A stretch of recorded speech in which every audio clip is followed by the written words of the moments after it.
रहे थे, हम बोलते हैं, बोलते थे, बोलते रहेंगे इसी तरह। हम कुछ गलत नहीं बोलते। कथा का मतलब ये नहीं है कि हम आप सुना करके चले जाएं। कथा का मतलब ये है कि हम आपको कुछ बदल करके जाएं, जब तो कथा कराने का मतलब निकलेगा। अब बताओ, अच्छा आप लोग सब लोग कथा कराए, अंकित जी और अध्यक्ष साहब हमको कहीं धाम में निमंत्रण देने, अगर इनका काम नहीं होगा तो आप नहीं बोलोगे, आप बुलाए तो, लेकिन काम नहीं होगा क्या मतलब बुला करके, हमारा फर्ज है। और जब तक ललकारेंगे नहीं, जब तक काम नहीं होगा।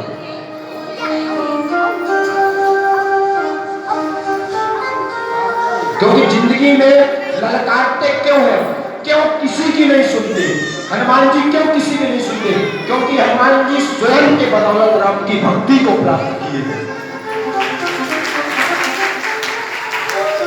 क्या हनुमान जी किसी से डरते हैं? भगवान में 33 कोटि देवी देवता, हनुमान जी का नाम कितना है, लोगों ने बड़ा नाम हनुमान जी का दबाने की कोशिश की, अगर हनुमान जी ने कहा हम स्वयं से प्राप्त किए हैं तो हम कभी नहीं छूटेंगे। तो ज्ञान किसी को बांटा नहीं जा सकता। इसी तरह हम क्यों नहीं चुप होते? क्योंकि मैं स्वयं के बदौलत यहां तक पहुंचा हूं, किसी का सहयोग, किसी का हाथ नहीं था। आज भी मेरे बजरंगबली के अलावा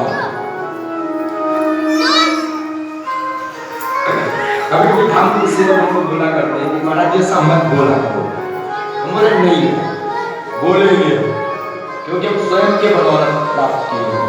और जिसको बुरा लगता है तो मत सुनो ना, क्यों गलत तो कुछ बोलते ही है, हम तो केवल हनुमान में ही चर्चा करते हैं। जो आपको बताए हैं ना, ये केवल हनुमान के लक्षण है। हनुमान के लक्षण ये नहीं है कि राम राम कह करके निकल जाना, हनुमान का लक्षण ये है कि आपको राम नाम कहवा करके हम आपको बदल देंगे। सीता राम बोल देना सरल है, लेकिन सीता राम को बोल करके उसको अपने पास रखे रहना बहुत कठिन बात है। लेकिन जब तक आपको सीताराम नाम का मतलब नहीं पता चलेगा, आपको पता नहीं चलेगा कि सीताराम क्या है, सीताराम से कितना समाधान होता, जब तक आप सीताराम को संभाल करके नहीं रखोगे।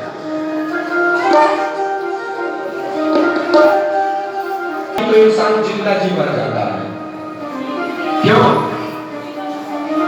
और इंसान बोलते किसी को सॉरी तो इंसान माफ कर देता है, लेकिन अगर डॉक्टर बोल दे आई सॉरी से जिंदा इंसान मर जाता है, वो भी एक भगवान होता है, क्योंकि उसके हाथ में करोड़ों लोगों की जिंदगी है।